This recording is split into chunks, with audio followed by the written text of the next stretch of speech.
भारत माता की। मंच पर उपस्थित प्रदेश के यशस्वी अध्यक्ष आदरणीय श्री डी शर्मा जी, यहाँ के उम्मीदवार भाई श्री गोविंद सिंह जी, श्री भूपेंद्र सिंह जी, जिला अध्यक्ष गौरव सिरोटिया जी, सांसद राज बहादुर जी, विधायक धर्मेंद्र लोधी जी, राम गोपाल सिंह जी, राजेंद्र सिंह जी, सुधीर यादव जी, जगदीश लोधी जी, लक्ष्मण सिंह जी, मीरा सिंह जी, हरिराम सिंह जी, प्रभुजाल पटेल जी, सुखदेव मिश्रा जी, जवाहर सिंह जी, अर्पित पांडे जी, विजय पटेल जी, संध्या भार्गव जी, मुकेश जैन बीना, मंच पर उपस्थित अन्य सभी सम्मानीय पदाधिकारीगण और यहाँ पर उपस्थित सभी माताओं, बहनों एवं भाइयों, मैं आज सबको दशहरे की शुभकामनाएं देती हूँ, क्योंकि आज दशहरा मना है और इस दशहरे के उत्सव में भी आप इतनी बड़ी संख्या में उपस्थित हुए हो, ये बहुत ही प्रसन्नता की बात है। और मैं आप सबके लिए भगवान राम से प्रार्थना करती हूँ कि जैसे उन्हें रावण का संहार किया था, इसी तरह से वो आपकी जिंदगी के दुखों का, तकलीफों का संहार करें और आपकी जिंदगी में सुख और आनंद की लहर आवे, आपकी जिंदगी में सुख और शांति की विजय हो और आप एक अच्छी जिंदगी जिए। ऐसे में दशहरे के दिन यहाँ पर शुभकामना करती हूँ। साथ ही जो लोग मुझसे बड़े हैं और यहाँ बैठे हैं, मैं उनका आशीर्वाद मांगती हूँ और जो मुझसे छोटे हैं उनको मैं आशीर्वाद देती हूँ कि हम सब भगवान की छत्र छाया में आगे बढ़ें। आज के दिन इस प्रकार की सभा होना और इतनी अच्छी उपस्थिति होना, इससे साबित होता है कि गोविंद सिंह कितने प्रेम से, संयम से और धैर्य से काम करते हैं। गोविंद सिंह ने ये तो बताया ही नहीं कि गोविंद सिंह मेरे बुरे दिनों के साथी। जब मुझे भाजपा से निकाल दिया गया और जब मैंने राम रोटी यात्रा निकाली तो उसकी व्यवस्था बहुत बड़ी हिस्सा गोविंद सिंह जी ने भी उसका देखा और मेरा ध्यान रखा। इसलिए ये तो मेरे वनवास के दिनों के साथी हैं।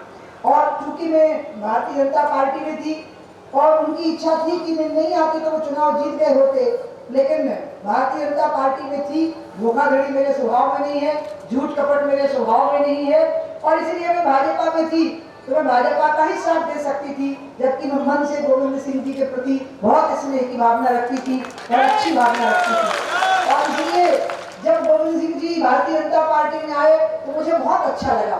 ऐसे लगा जैसे अपना ही कोई अंश हो जो वापस हमारे पास में लौट करके आ गया हो। जो लोग ये समझते हैं कि हमने कांग्रेस को तोड़ा अपनी सरकार बनाने के लिए, वो पता नहीं कैसे कांग्रेस के लोग एक झूठी बात फैलाते हैं। सच्चाई ये है कि भारतीय जनता पार्टी कभी भी किसी भी पार्टी के विधायक को तोड़ने की भी बात में विश्वास नहीं करती। हकीकत तो ये है कि यहाँ कांग्रेस की सरकार बन गई, इस पर कांग्रेस के ही नेताओं को भरोसा नहीं हुआ कि वो मुख्यमंत्री बन गए हैं या उनकी सरकार बन गई है, क्योंकि लहर यही थी कि यहाँ भाजपा की ही सरकार बनेगी और शिवराज जी ही मुख्यमंत्री बनेंगे। लेकिन कुछ हल्की फुल्की चूक कहीं हो गई कि वोट हमें ज्यादा मिले और सीटें उनकी ज्यादा हो गई और ऐसी स्थिति में यहाँ पर सरकार बन गई, कमलनाथ जी मुख्यमंत्री बन गए। अब उन्होंने इतने वायदे कर दिए थे लोगों से, क्योंकि उन्हें तो विश्वास ही नहीं था कि हमें चुनाव जीतना है, तो उन्हें तो लग रहा था कि सीटें बढ़ाने के लिए हर बात में हाँ कर लो और इसलिए इतने वायदे लोगों से कर रखे थे कि जब सरकार बनी और वायदे पूरे नहीं हुए तो विधायकों को जनता का सामना करना मुश्किल हो गया, मंत्रियों को जनता का सामना करना मुश्किल हो गया और स्थिति ये बनी कि ज्योतिरादित्य जी को कहना पड़ा कि मुझे सड़क पर संघर्ष करना पड़ सकता है और तब कमलनाथ जी ने कहा कि ठीक है तो सड़क पर आकर के संघर्ष करो और तब ज्योतिरादित्य ने फैसला किया कि सड़क पर कांग्रेस को खड़ा करेंगे और अब वो भारतीय जनता पार्टी को सरकार बनाने में अपना सहयोग करेंगे। और ये बात इसलिए कही क्योंकि गोविंद सिंह मंत्री थे, सरकार में थे, आराम से थे। सरकार छोड़ देना, विधायक के पद से इस्तीफा दे देना और दोबारा चुनाव लड़ना, ये आपके हाथ की बात नहीं होती है जब आप दोबारा चुनाव लड़ते हैं, क्योंकि हारना और जीतना जनता तय करती है। ये जनता को कोई ग्रांटेड नहीं दे सकता है, जनता किसी के पट्टे में नहीं लिखी होती है, क्योंकि जनता में भगवान होता है, वो चाहे तो अर्श पर बिठा दे और वो चाहे तो फर्श पर पटक दे, ये सब जनता के हाथ में ही होता है। और इसलिए ये रिस्क लेना कि ठीक है हम इस्तीफा दिए देते हैं और हम फिर से चुनाव लड़ेंगे। गोविंद सिंह सुख से मंत्री रह सकते थे, कोई दिक्कत नहीं थी, कमलनाथ के साथ बने रहते और मंत्री बने रहते, लेकिन उनको एक दिक्कत हो रही थी, वो हर कांग्रेस के विधायक को हो रही थी और वो आगे भी अभी कांग्रेस के विधायकों को और दिक्कत बढ़नी है और वो ये हो रही थी कि लोगों को जो वायदे किए गए थे वो पूरे नहीं हुए थे, किसानों को जो वायदे किए गए थे वो पूरे नहीं हुए थे, और लोग कांग्रेस के विधायकों और मंत्रियों के सामने खड़े हो रहे थे कि हमारे वायदे पूरे करवाइए। और ऐसी स्थिति में भारतीय जनता पार्टी ने कांग्रेस की सरकार नहीं गिराई, बल्कि कांग्रेस के ही विधायकों ने कांग्रेस की सरकार गिराई है। हम कभी किसी की सरकार गिराना और ये सब आकांक्षा हम नहीं रखते, और हमें तो जैसी सत्ता होती है, जैसे ही सड़क होती है, हमें उसमें कोई फर्क नहीं पड़ता है। और इसलिए मैं कहूंगी कि सब लोगों का यह कर्तव्य बनता है कि जिस व्यक्ति ने इतनी बड़ी रिस्क ली हो कि विधानसभा से इस्तीफा दिया हो, क्योंकि वो खुद मंत्री थे, कैबिनेट मंत्री थे, प्रभावशाली मंत्री थे, और इसके बाद में भी उन्होंने छोड़ दिया ताकि जनता के वादे पूरे किए जा सकें, तो ऐसे व्यक्ति का सम्मान रखना, उसकी इज्जत करना और उसको पहले से भी ज्यादा वोटों से जिताने की जिम्मेवारी हम सबकी बनती है और आप सबकी बनती है। अब रही बात ज्योतिरादित्य जी की, तो इस प्रदेश में जब जनसंघ बना और कुशाभाऊ ठाकरे जी ने जब अपनी तपस्या से जनसंघ को सींचना शुरू किया, उसी समय पर कांग्रेस की सरकार के अत्याचार बढ़े, और ज्योतिरादित्य की दादी विजया राजे सिंधिया जी कांग्रेस की बहुत बड़ी नेता थी। जब उन्होंने देखा कि कांग्रेस की सरकार के अत्याचार कम नहीं हो रहे, तो उन्होंने कांग्रेस की सरकार गिराई, भारतीय जनसंघ में वो शामिल हुई, और मध्य प्रदेश में आज जो भारतीय जनता पार्टी है वो राजमाता विजया राजे सिंधिया जी और कुशाभाऊ ठाकरे जी के कारण है। और इसलिए स्वाभाविक था कि उनके नाती को जब आना था तो भारतीय जनता पार्टी में ही आना था, और वो भारतीय जनता पार्टी में आए, और उनके सभी सहयोगी भी भारतीय जनता पार्टी में आए। इसलिए जब गोविंद ने कांग्रेस छोड़ी और गोविंद भारतीय जनता पार्टी में आए, तो आप यकीन करिए जैसे एक माँ अपने बच्चे की चिंता करती है, मुझे गोविंद की वैसी ही चिंता लगी हुई थी कि आज जो आ गए हैं हमारे साथ में, तो हे भगवान ये घाटे का सौदा नहीं होना चाहिए। ऐसा मीठे मधुर स्वभाव का व्यक्ति कांग्रेस में रहने लायक है ही नहीं, वो भाजपा में ही रहना चाहिए ऐसे व्यक्ति को। और अब तो स्वाभाविक रूप से हमारे यहाँ आ गए। तुलसीदास जी ने रामायण में लिखा है, जीवी सरिता सागर मह जाही, यद्यपि ताहि कामना नाही, तिमी सुख संपत्ति में नहीं बुलाए, और धर्मशील पे जाए सुहाए। जैसे नदियां उमड़ उमड़ के समुद्र की ओर ही जाती हैं, भले ही समुद्र उनको निमंत्रण नहीं देता, लेकिन वो स्वाभाविक भाव से समुद्र की ओर जाती हैं। इसी प्रकार से सुख संपत्ति अपने आप सज्जन लोगों की ओर आती है, और इसी प्रकार से सज्जन लोग स्वाभाविक सज्जनों की ही पार्टी में आएंगे, सज्जनों के ही दल में आएंगे। अब हमारी भारतीय जनता पार्टी की सरकार यहाँ है। कोरोना का बड़ा संकट था, अभी भी संकट है। मुझे खुद कोरोना हुआ, भयानक काला हुआ, और मेरे को 20 दिन इलाज चला, 10 दिन तो मेरे को आइसोलेशन में रखा गया, और मुझे बहुत भयंकर खिलाया गया, क्योंकि मुझे कहा था कि कोरोना में जब आदमी कमजोर हो जाता है तो उसको कस के खाना है, पनीर खाना है, मक्खन खाना है, और उसको हाई प्रोटीन डाइट रखना है ताकि वो कमजोर ना हो सके। तो परिणाम ये निकला कि 15 दिन में जितना वजन घटा था वो बाकी के 15 दिन में बिल्कुल मैं ब्याज के वापस लौटा, और ऐसी स्थिति में और दिक्कतें भी बड़ी हो गई। लेकिन फिर भी मेरी बहुत इच्छा थी कि मैं यहाँ आपके बीच में आऊँ। मेरा तो यकीन है कि मध्य प्रदेश में भारतीय जनता पार्टी सारी सीटों पर विजय प्राप्त करेगी जहाँ भी चुनाव हो रहे हैं, बल्कि कई सीटों पर तो कांग्रेस की जमानत जब्त हो जाएगी, ऐसी स्थिति बनेगी।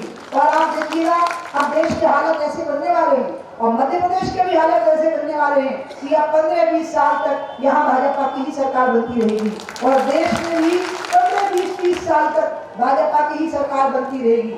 और जैसा कि भूपेंद्र सिंह बोल रहे थे, एक बहुत अच्छी बात कह रहे थे कि प्रकृति अपना न्याय स्वयं करती है, अपना कार्य स्वयं करती है, और सचमुच में प्रकृति ने अपना कार्य स्वयं किया।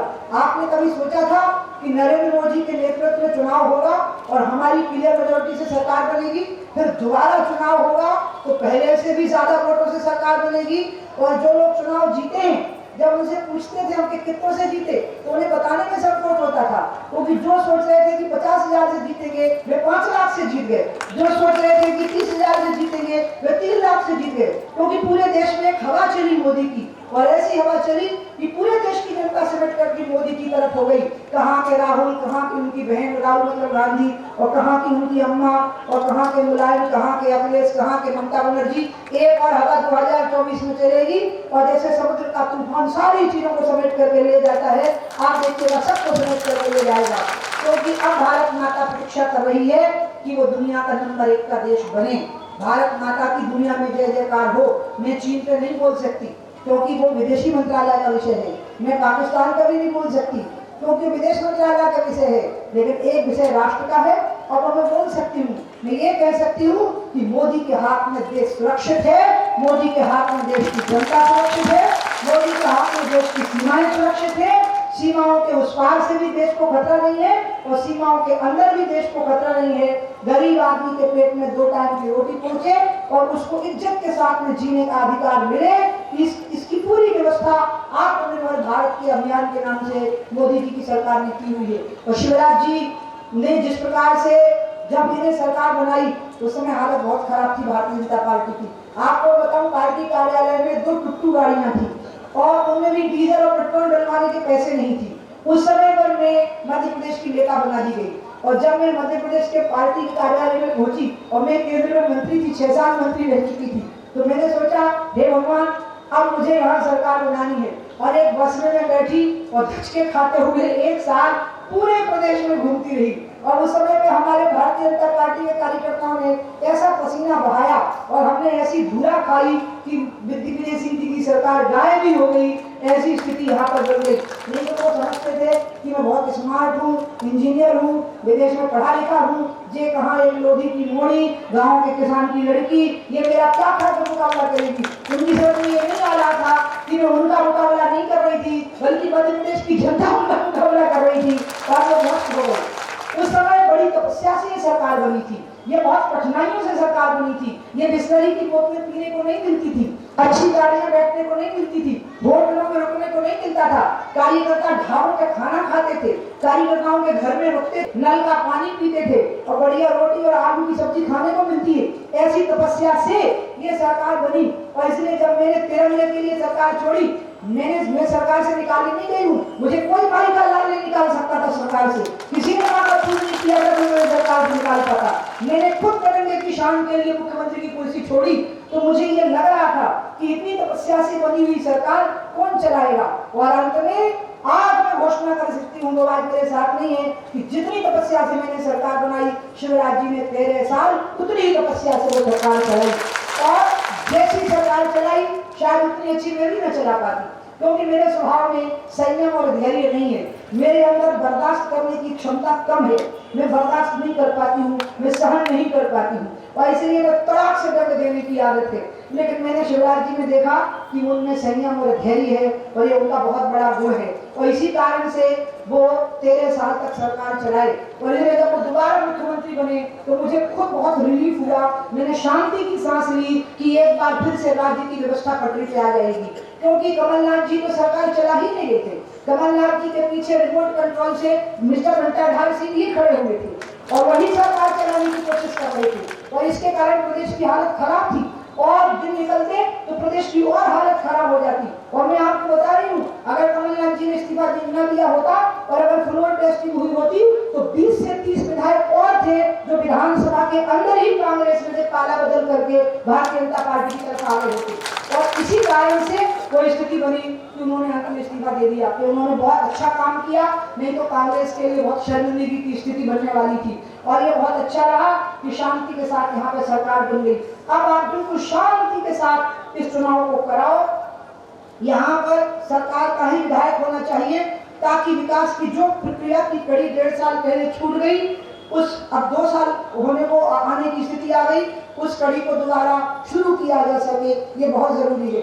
अभी जैसा कि बताया जा रहा था कि राम मंदिर के निर्माण में मेरा रोल रहा, आप यकीन करिए किसी का कोई रोल नहीं होता। मैंने इस चीज को अनुभव किया है कि कई लोग जिंदगी भर टिकट पाने को तरसते हैं, उन्हें एमएलए का टिकट नहीं मिलता, जबकि वो अच्छे घरों के होते हैं, पैसा वाले होते हैं और खूब नेताओं के चक्कर काटते हैं। मैंने ऐसे भी लोग देखे हैं कि जो लोग बहुत पढ़े लिखे होते हैं, योग्य होते हैं, पैसे वाले होते हैं, टिकट मिल जाता है लेकिन चुनाव नहीं जीत पाते और 4-5 चुनाव हार के पिटा हुआ मुहरा बन करके घर में बैठ जाते हैं। लेकिन मैंने ऐसे भी लोग देखे हैं जो एक सामान्य घर के होते हैं, जो कभी सोचे ही नहीं होते हैं कि हम पंच का भी चुनाव जीत पाएंगे, वो मंत्री बनते हैं, केंद्र में मुख्यमंत्री बनते हैं। तो क्या ये हमारी औकात है? नहीं, ये जनता की कृपा और भगवान की लीला होती है जिससे कि ये कार्य होता है। इसमें किसी की कोई हैसियत नहीं होती, किसी का कोई कार्य नहीं होता। और इसलिए आज मैं आप लोगों को ये कहना चाहती हूँ कि अब भगवान ने भारतीय जनता पार्टी को मौका दिया है तो ये आत्मनिर्भर भारत बनाने का जो संकल्प अब मोदी जी ने कोरोना के बाद जो कहा है, क्योंकि मैं भी भगवान से आज विजयादशमी के दिन प्रार्थना करूंगी कि प्रभु राम, जैसे आपने रावण का संहार किया था, आप कोरोना का भी संहार करो और इस धरती को कोरोना से मुक्ति दिलाओ, क्योंकि लोग भय और आशंका से ग्रस्त हो गए हैं और अब आत्मनिर्भर भारत का कदम आगे बढ़ना चाहिए। आत्मनिर्भर भारत का मतलब है अपनी दम पर खड़ा हुआ भारत, क्योंकि भारत में कोई कमी नहीं है, ना नदियों में जल की कमी है, ना धरती के गर्भ में खनिज की कमी है, ना धरती के ऊपर की परत पर उर्वरा शक्ति की कमी है, ना यहाँ के नौजवानों की भुजाओं में बल की कमी है, ना किसानों में पसीना बहाने की क्षमता में कमी है, ना यहाँ के देश के नौजवानों में विद्या और बुद्धि की कमी है, ना यहाँ की मिलिट्री और पुलिस में बहादुरी और निष्ठा की कमी है। ये देश अनोखा है, अद्भुत है और हर प्रकार की शक्ति से संपन्न है। अगर कमी थी तो सिर्फ ये थी कि आत्मविश्वास का अभाव था। हमें 1000 साल इतनी मार पड़ी है कि हमारे दिमाग में बैठ गया कि हम कुछ नहीं कर सकते हैं, लेकिन अंत में एक शेर आया और उस शेर ने हमको कहा, मोदी ने, कि मैं शेर हूँ और तुम भी सब शेर हो, खड़े हो जाओ, गर्जना करो और भारत को एक महाशक्ति के रूप में परिवर्तित करो। और इसलिए आत्मनिर्भर भारत का अभियान अगर चलाना है तो इसमें मध्य प्रदेश की भूमिका होनी चाहिए। अब वो समय आ गया है, मैं गोविंद सिंह जी को अपने पास बुलाऊंगी और मैं गोविंद सिंह जी को, आज विजयादशमी का दिन है, आप कहेंगे तो मैं अपने हाथ से उनको विजय की माला पहनाऊंगी और उनके सिर पर हाथ रख करके उनको आशीर्वाद दूंगी। लेकिन जब आपका हाथ उस समय पर उठेगा तो आपको ध्यान रखना पड़ेगा कि मैंने एक बात का ध्यान रखा है, मैं राम जन्मभूमि आंदोलन में भागीदारी करी, मेरी कोई हैसियत नहीं थी। भगवान राम ने यह फैसला किया होगा, उनने बंदरों भालुओं के सहारे ही लंका पर विजय पाई थी। उन्होंने ना मिथिला से अपनी ससुराल से सेना बुलाई थी और ना अयोध्या से अपने पिताजी से सेना बुलाई थी। उनने तो बंदरों और भालुओं के सहारे अयोध्या पर विजय पाई थी। हम भी बंदरों और भालू में कैसे ही थे जो हमने अयोध्या पर विजय पाई और अंत में मोदी जी के हाथों भव्य राम मंदिर का शिलान्यास हुआ और हमें राम मंदिर देखने को मिलेगा। अब राम मंदिर देखने को मिलेगा, लेकिन अब हमें राम राज्य भी देखना है और राम राज्य का मतलब है जब अमीर और गरीब में अंतर ना हो। राम राज्य का मतलब है जब गरीब आदमी कुर्सी पर बैठा हो और कलेक्टर और एसपी उसके सामने हाथ जोड़ करके खड़े हुए हों, तो बताइए मैं आपके लिए क्या कर सकता हूँ। इसको राम राज्य कहते हैं। इसीलिए अब राम मंदिर से राम राज्य की ओर जाना है और राम मंदिर से राम राज्य की ओर लड़ाई में गोविंद सिंह का बहुत बहुत स्वागत है कि वो भारतीय जनता पार्टी में आए, उन्होंने रिस्क ली, उन्होंने इस्तीफा दिया। वो मंत्री थे, महत्वपूर्ण मंत्री थे, आराम से उनकी सरकार में चलती थी, वो सारी रिस्क ली, सारा खतरा लिया। अगर ये खतरा लिया तो हमारे कहने पे लिया, आपके कहने पे लिया, आप सबके कारण लिया। इसलिए हमारी और आपकी जिम्मेदारी बनती है कि जैसे मैंने आपकी मूंछ नीचे नहीं होने दी, चाहे अयोध्या का मसला हो, चाहे गंगा का मसला हो। 27 साल की उम्र से राजनीति शुरू करी, मैं सांसद बनी, आज 30 साल से ज्यादा होगा मुझे राजनीति करते हुए। एक भी मेरी छवि पर दाग नहीं लगा कि मैंने कभी 1 पैसे की रिश्वत ली हो। कभी किसी ने ये नहीं कहा जब मैंने राष्ट्रीय हितों से समझौता किया हो। मैंने ये तय कर रखा था कि देश के लिए जान दे सकते हैं, लेकिन तिरंगा, राम और गंगा के मामले में कोई समझौता नहीं हो सकता है। और इसलिए अगर आपकी मैंने ऊंची रखी है तो आपको भी मेरी बात ऊंची रखनी पड़ेगी। आज आपके सामने मैं आपके कहने पर गोविंद सिंह जी को माला पहनाऊंगी, जीत की माला, और उनके सिर पर जब हाथ रखूंगी तो आप दोनों हाथ उठाकर उनके ऊपर विजयादशमी का दिन है। और आज दीदी शर्मा जी ने विजय संकल्प रैली का प्रारंभ किया है। वो रायसेन से, इसलिए तो हम लेट हो गए और हमें भागना इसलिए पड़ रहा है क्योंकि हेलीकॉप्टर वाले ने हमें चेतावनी दे रखी है कि 3:45 बजे हमको हेलीकॉप्टर के अंदर होना चाहिए।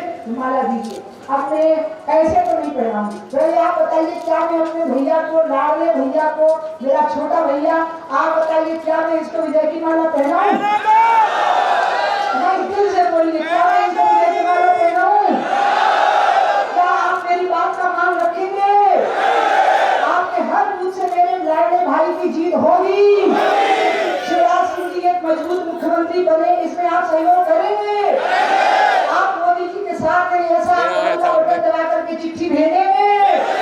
तो सभी लोग 3 तारीख को कमल का बटन दबाइए और मेरे प्यारे भाई गोविंद सिंह जी के ऊपर आज विजयादशमी के दिन वचन दीजिए कि विजय के आशीर्वाद की बरसात करेंगे। और मैं इसी के साथ आप कहो तो दोनों हाथ उठाओ और मैं उसके सिर पर हाथ रखूं और उसको विजय की माला पहनाऊं।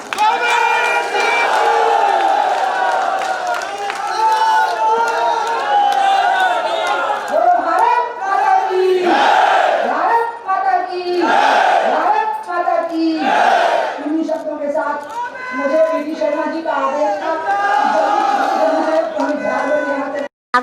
एक्सप्रेस न्यूज़ की वीडियो अगर आप यूट्यूब पे देख रहे हैं तो उसे सब्सक्राइब कीजिए, और अगर यही वीडियो आप फेसबुक पे देख रहे हैं तो उन्हें लाइक कीजिए, और अगर आप कमेंट लिखना चाहते तो कमेंट भी लिखिए। और आपका दिन शुभ हो, मंगलमय हो, यही हम ईश्वर से प्रार्थना करते हैं। नमस्कार।